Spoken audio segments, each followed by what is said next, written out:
আমার জন্য নিজের জীবনে ঝুঁকি পারিও না। অবুঝ হলো না পারুল, দেখছো তো সামনে এগোনোর কোনো পথ নেই আমাদের। না থাক পথ, প্রয়োজনে আমি এই মহাশূন্যে ঝাঁপ দিয়ে ঠিক পথ খুঁজে বের করবো। আর একান্তই যদি তা না পারি, তাহলে আমি এখানেই অপেক্ষা করবো আমার চাপা ভাইয়ের জন্য।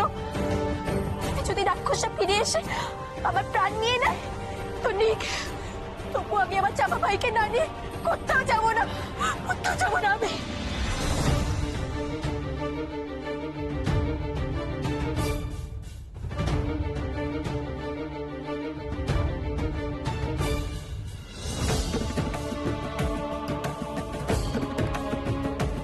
কেন এমন জেদ ধরে বসে আছো? সত্যিটা তো নিজের চোখে দেখতে পাচ্ছ, এই অনন্ত মহাশূন্যের মধ্যে কোনো পথ থাকতে পারে না।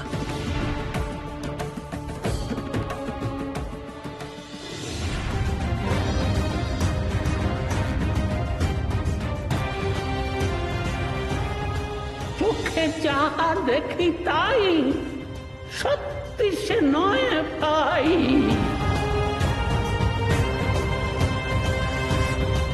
কলিজাতে জ্বর আনো, শূন্যেই পথ যেন। চোখে যা দেখি তাই সত্যি সে নয় ভাই।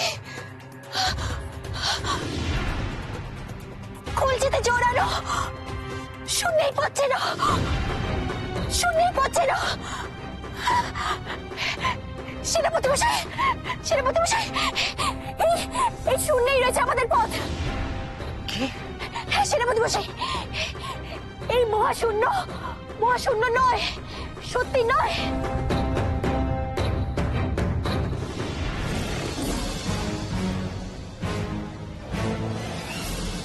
আপনি তো চিন্তা করবেন না মাতা, ওই বাঘ আমাদের ছুতেও পারবে না। তার আগে আমি ওদের ইঁদুর বানিয়ে দেবো।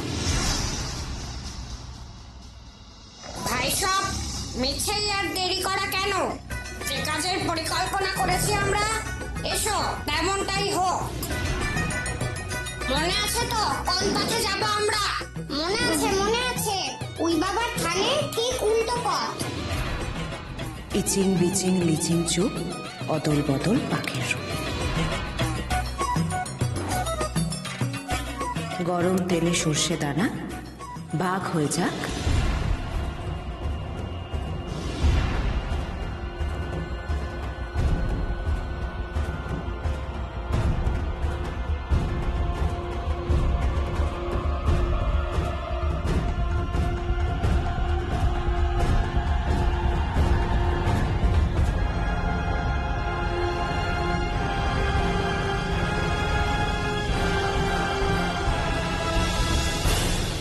কি এটা কি হচ্ছে মাতা? তাহলে কি বাহকেরা চলে এলো? বাঘ তাহলে কি পালিয়ে গেছে নাকি? কিন্তু বাহকেরা এত জোরে জোরে পালকি নিয়ে ছুটছে কেন? কে জানে মল্লিকা, ওই বাঘগুলো আবার এই দোলার পেছনে তাড়া করেনি তো?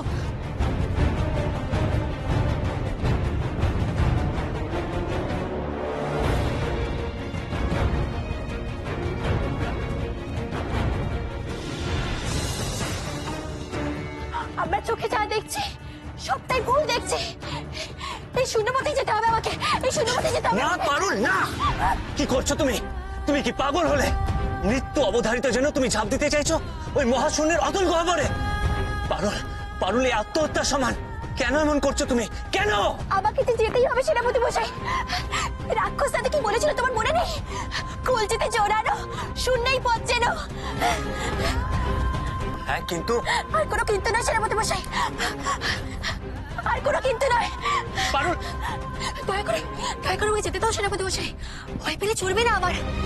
একবার যখন এই হেয়ারির অর্থ বুঝতে পেরেছি, তখন আমি আর অপেক্ষা করতে চাই না, আমাকে যেতেই হবে।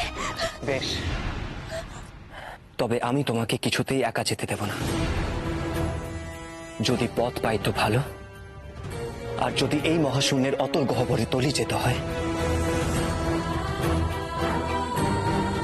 তাহলে আমরা দুজনে একসঙ্গে যাব।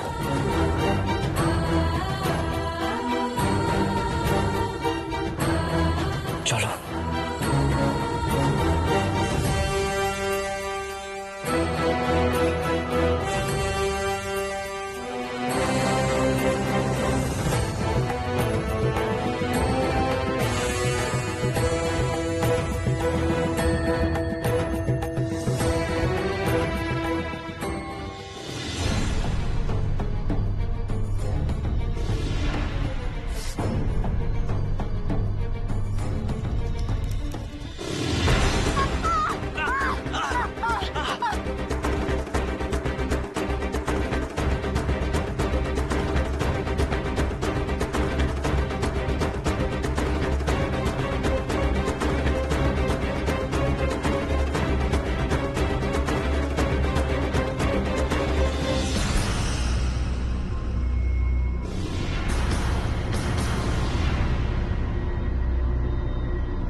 বাঘগুলো পেছনে তাড়া করেছে কিনা তা তুমি জানি না মাতা। আমি তো মন্ত্র করে ইঁদুর বানাতেই যাচ্ছিলাম ওদেরকে, কিন্তু তার আগে তো বাহকেরা পালকে নিয়ে ছুটতে শুরু করলো। আমার মন্ত্রটাই তো পুরো শেষ হলো না। উফ, যত সময় আমার মুখের দল মূর্খ। দাদা বুদ্ধি নেই কি বলছিস? ওরা বরং ভালো করেছে। হ্যাঁ, ওরা তো জানতো না তুই বাঘগুলোকে ইঁদুর বানাতে যাচ্ছিলি। ওরা বরং আমাদের ফেলে পালায়নি। খুব ভালো হয়েছে মল্লিকা। উফ, আহ!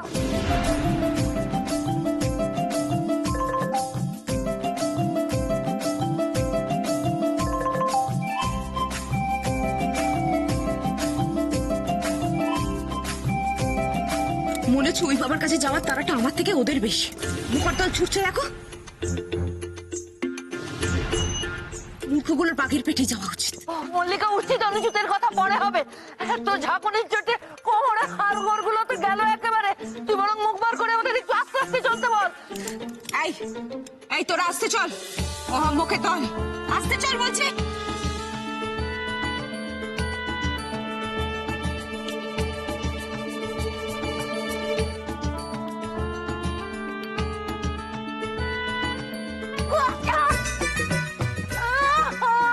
ওরে বাবা! কি হচ্ছে মল্লিকা? আস্তে চল মুখের দল, আস্তে যেতে বলছি। সব কটাকে শুলে চড়াবো। আমি ফিরি রাজপ্রাসাদে।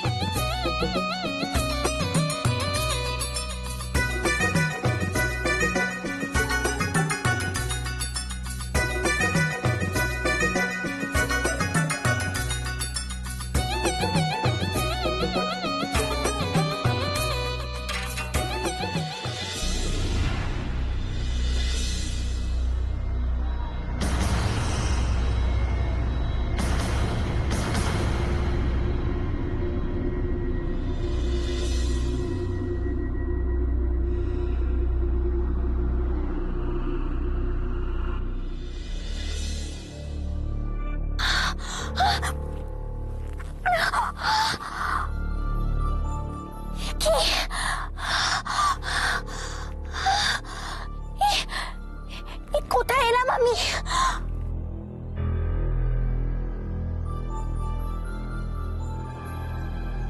সেনাপতি মশাই, সেনাপতি মশাই,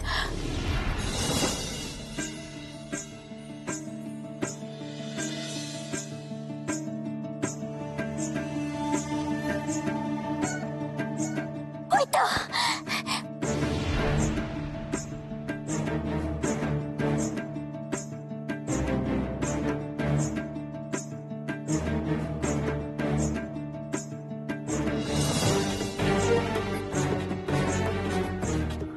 আশ্চর্য, আমি মেঘের উপর দিয়ে হাঁটছি কি করে?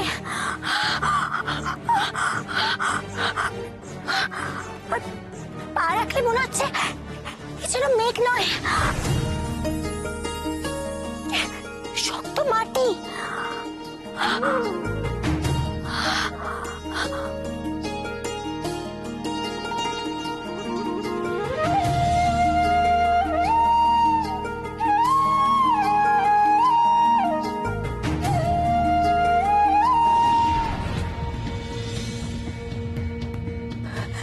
সেনাপতি মশাই, সেনাপতি মশাই,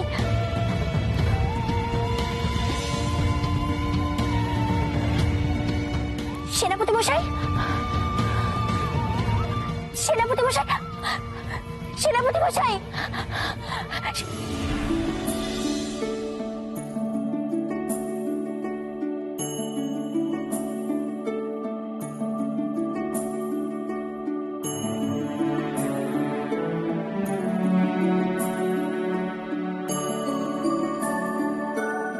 আমরা বেঁচে আছি সেনাপতি মশাই। আমরা আমরা মহাশূন্যে আটকে গেছি। আর বাড়ি আজব কাণ্ড জানো, আমাদের আমাদের পায়ের তলায় মহাশূন্য, চারপাশে গ্রহ নক্ষত্র, অথচ এই শূন্যের উপরই আমরা হাঁটতে পারছি। ওঠো, এসো।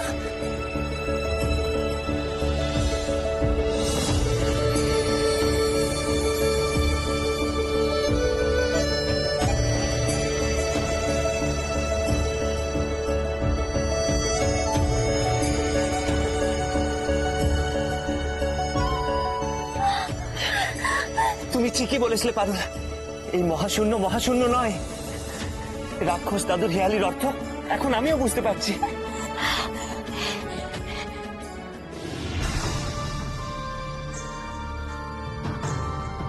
সূর্যগ্রহণ কেটে যাচ্ছে সেনাপতি মশাই। রাক্ষসটা এবার জেগে যাবে। আমাদের আমাদের আরো তাড়াতাড়ি আমার চাপা ভাইয়ের কাছে পৌঁছতে হবে। কিন্তু কোন দিকে যাব আমরা পারুল? এই মহাশূন্যে কে পথ বলে দেবে?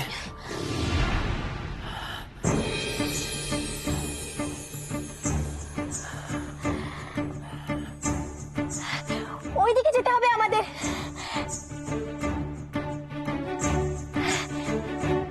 ওই যে ধ্রুবতারা, ওই ধ্রুবতারাই আমাদের পথ দেখিয়ে দিচ্ছে। চলো তাহলে।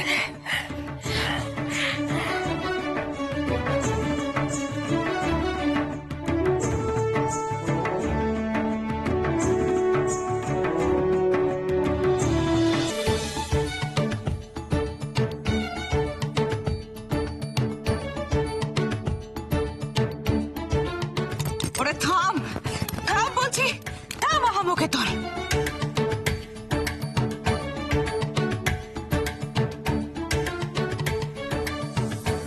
সবকটার হাড় দিয়ে আজ আমি ছিচকি বানাবো, মাথা পুড়িয়ে পুরো ঘন্টা বানাবো। থাম, থাম বলছি। তুই নিজে থাম তো, এত চিৎকার করছিস, ভেড়ারা তো কিছুই শুনছে না। দেখছি আমি দেখছি দোলা কি করে থামাতে হয়, তো আমিও জানি।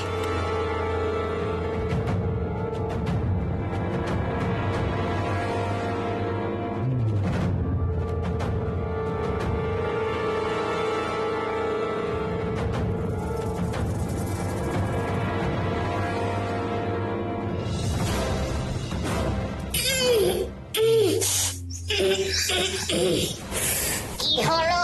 চতুর্দলাটা হঠাৎ ভারী হয়ে গেল কেন?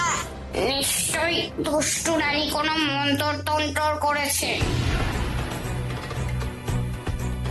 বয়ে নিয়ে যাওয়া তো দূরের কথা, এ দোলা এত ভারী হয়ে গেছে যে কাঁধেও তোলা যাচ্ছে না।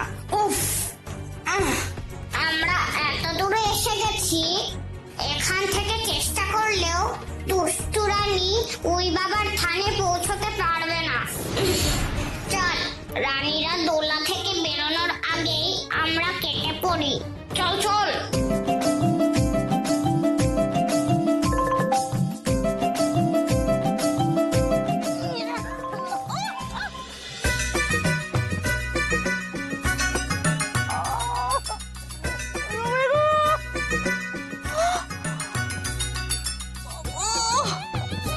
মল্লিকা, কোমরটা গেল, গেল, সব গেল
কোথায় এসে পৌঁছলাম পারুল?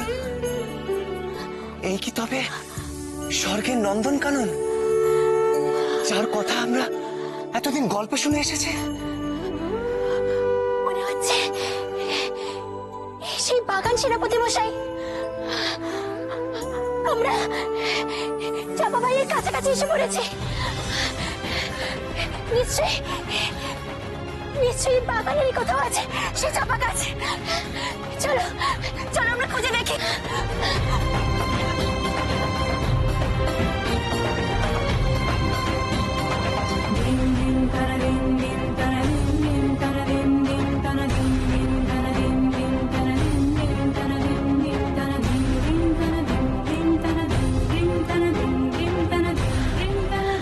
পারুল, আমাদের খুব তাড়াতাড়ি চাপা ভাইকে খুঁজে বের করতে হবে। সূর্যগ্রহণ শেষ হওয়ার মুখে। খুব শিগগির রাক্ষস প্রহরীরা ফিরে আসবে বাগানে। এই বাগান যে শেষই হতে চাইছে না সেনাপতি মশাই। চাপা গাছ কোথায় আছে সেটা তো বুঝতে পারছি না।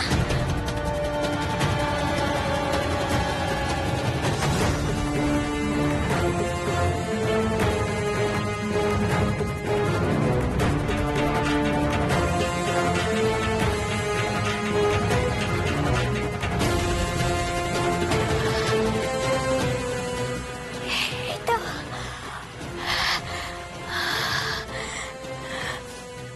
চাপা ফুলের সুবাস ভেসে আসছে বাতাসের সঙ্গে।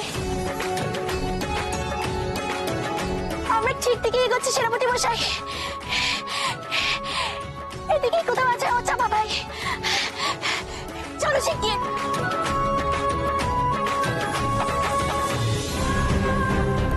পারুল বোন, আমি এখানে।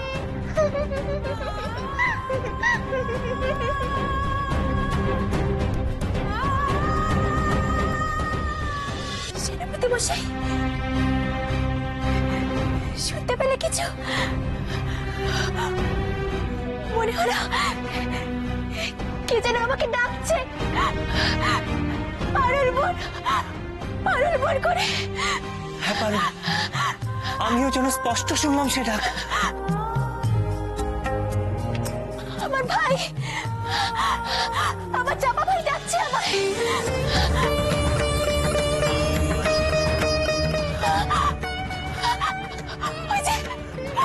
ওই যে আমার ডাকছে সেনাপতি মশাই। আমার ভাই ডাকছে আমায়। আমি এসে গেছি। আমি তোমাকে নিয়ে যেতে এসে গেছি চাপা ভাই। আমি তোমাকে এখান থেকে নিয়ে চলে যাব, আর আমাদের কেউ আটকাতে পারবে না। আমি আসছি চাপা ভাই, আমি আসছি। পারুল, পারুল ওদিকে কোথায় যাচ্ছে? ওদিকে নয় পারুল। এদিকে নয়, কিন্তু আমার যেন মনে হলো এদিক থেকে ডাকটা ভেসে আসছে।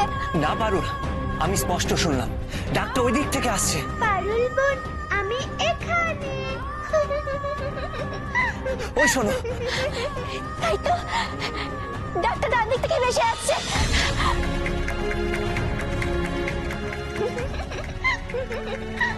পারুল বোন, আমি এখানে।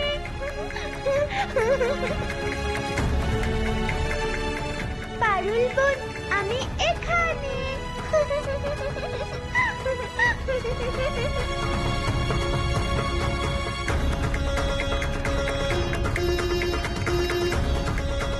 এই দিক থেকে না, ওই দিক থেকে ডাকছে আমার ভাই। পারুল বোন, আমি এখানে। পারুল বোন, আমি এখানে।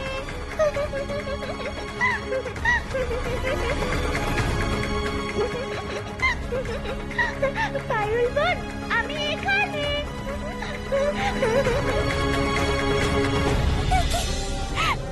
এমন কেন হচ্ছে? একবার মনে হচ্ছে এদিক থেকে ডাকছে আমার ভাই, একবার মনে হচ্ছে ওদিক থেকে ডাকছে। তাহলে আমরা কোন পথে এগোবো সেনাপতি মশাই? সঠিক পথের হদিশ কে বলে দেবে আমাদের?